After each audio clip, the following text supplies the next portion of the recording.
Well, time for a weekend update. And the fact that so many people listen to this podcast now, thank you very much, by the way. I decided to do this as a podcast update instead of a live stream over on YouTube. And it's great that I now have options, multiple platforms to choose from. And I just kind of want this podcast to keep growing. If you have some friends who listen to news podcasts, send them a link, get them over here. And yeah, it's weird. It's so weird to be sitting in the distant future and seeing how these long term bets have played out. You know, you got the economy pretty much set on fire by President Trump's tariff policies. And I told you guys at the beginning of the year that I would cover Trump as a straight, straight analyst. I would cover Trump in a straight and narrow way. And I wouldn't go into it with any preconceived dislike or any preconceived love of Trump. And for whatever reason, he set these policy missteps into motion, where the market is just bleeding value. I mean, Friday wasn't great for people, right? The Dow closed down more than 500 points. Another day of what, more than $1 trillion exiting the market. And so I try to figure out why are things happening and how does it impact me. And to see even with this market turmoil, with Bitcoin to be above $85,000 a coin, what a success that project has turned out to be. What an unequivocal success. And you look out further, the fact that it was $7,000 back in April 2020, $7,100 for a Bitcoin.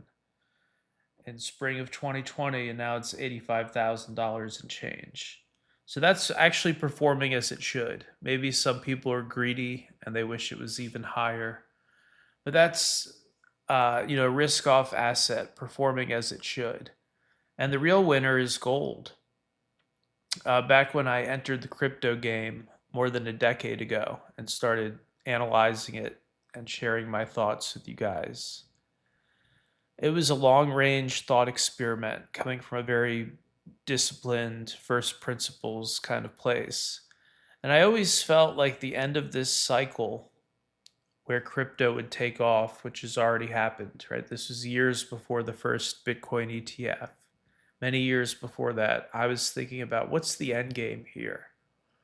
And I thought at some point in time, whether it's 5 years from now or 10 years from now, or maybe even further from that point, I thought at the end, gold is going to look attractive. After Bitcoin does its thing and other networks like Ethereum, when the old order really falls apart, it's actually going to be gold that looks attractive. And it's entered a super cycle. You can ask Google for the definition of a super cycle, but I'm gonna read it for you right now. So this episode is intellectually tight, right? All right, Google defines super cycle. Hold on here. Yeah, I miss my dad a lot. Miss my old man because it's like things are all right now. Got our platforms back. Bitcoin is back above $85,000 a coin. It's an unequivocal success from where we started talking about it and exploring it. Unequivocal success. I just wish he was here. That's the tragedy of quote unquote success. Is by the time you get there, some of the people are no longer by your side. Some of these people pass away of old age, like the case of my dad, old age and sickness. And some people are just no longer your allies, no longer your friends. It's kind of sad. It's kind of a sad thing. If you had given me some future goggles 10 years ago, you give me these future goggles that would show Bitcoin comes in, but then I don't have my dad to even celebrate with. I'd say, I don't know. I don't think it's worth it. I don't think waiting a decade for things to come in is worth it. and I finally get my YouTube channel back. And meanwhile, some of my friends are having kids and stuff, and I feel like I've been left behind. I feel like I'm whale 52. We won't look up whale 52 right now. It's too depressing a topic. You guys can look it up on your own time. So, definition here, what is a supercycle? A supercycle is a prolonged period of strong economic growth, leading to sustained demand for commodities beyond what producers can supply. That's the key. Sustained demand for commodities beyond what producers can supply. It's the definition from Google. And I could remain silent the rest of my life. I guess in retrospect, it's been very traumatic to lose the person who was my biggest supporter.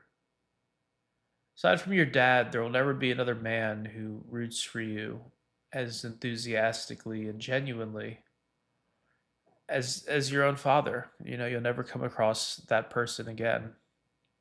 And it's just sad to see it all came in, and he's not here to enjoy it. So life is short, you know. Yeah, so I always thought at the end of this economic experiment, it would be not necessarily Bitcoin that's attractive because Bitcoin would already be a success. And indeed, we're seeing that, right? To be above $85,000 a coin when some of you guys bought it for a basket of raspberries. Basket of raspberries and a genuine smile. It's quite an achievement. And to a much lesser extent, Ethereum is still an achievement that it went from nothing to where it's at today. And so, again, for the millionth time, I always thought the end of this cycle would not necessarily be Bitcoin going into hyper Bitcoinization mode to zillions of dollars a coin, but rather forgotten gold would finally see a bid. It would finally see a bid in these old end times. And the gold bug would feel like how a crypto person feels on a daily basis. They would finally get some of that love. And now I think we're there. I look at the stock market. I don't want to be invested in any of these companies. I've sold all my stocks. All my stocks because Trump has bricked the economy until these tariffs all go away. Even then, there'd be some residual damage of, lost confidence. There'd be residual damage for a period of maybe months, but at least things would eventually recover in terms of people would be willing to invest again. But right now, not knowing what industry Trump is going to kill tomorrow with a new round of tweets, that doesn't work for me. If I wanted to go to a casino, I would go to a casino, right? The downside of a casino is you can lose it all. And now these stocks on this so-called stock market, you're gambling. You're betting that tomorrow Trump doesn't wipe you out with some new unilateral tariffs on your industry. And how can you play a game like that unless you want to focus on this literally 24/7? That's not what I want to do. It's not how I want to live my life, hitting refresh on Trump's Twitter feed. It's not what I want to be doing at my age. And so to me, the market at this point in time is bricked, completely bricked, intangible, non-useful market. And so I'm invested in gold and I'm still invested in Bitcoin. But I think this is the end of this cycle. And to see gold showing all the signs of being in a super cycle, it's where it ripped beyond $3,000 a coin. And I did a video on it saying, hey, this looks significant. And now we're up past $3,300 a coin. That's the sign of a super cycle, right? Is there's just no supply to meet the demand. Gold is always gold. It's always this rare metal. There's only so much of it. Only so much of it to be had in your town or city. And then if you want more than that, you have to import it. And eventually, if the whole world wants gold for any reason, the price could go very high indeed. And again, I saw in such a flash from us breaking 3,000 to 3,300. It shows people have lost confidence in the market. And the price to earnings ratio of a stock, it's all speculative, whether it's 18 or 10 or 8.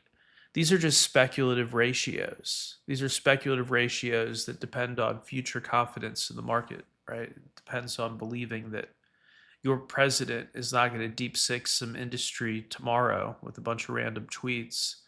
And so I think eventually Congress will outlaw his ability to do this. It'll eventually be outlawed. The president won't be allowed to set tariff policy without the oversight of Congress. And it'll be seen as a similar slap on the wrist as Biden being told by the Supreme Court that his vaccine mandates were no good. So it'd be a similar check of power. But the damage is already done in terms of the confidence and the excitement from us being, in the catbird seat headed toward this AI super abundant economy. Not not on the current track. For whatever reason, our masters in DC have set us on a different track, a different timeline, at least for the near future. And I'm just playing it as I see it. Again, gold, which has been this sad ghost ship for most of my life, is finally showing all the indicators of being in a super cycle where there's more money going in than there is really supply to meet the demand. So I'm invested in that, and I'm still invested in Bitcoin. And beyond that, I don't know what to invest in. So I'm not even going to follow the market on a daily basis because it will not go straight down. Right? There'll be relief rallies and stuff.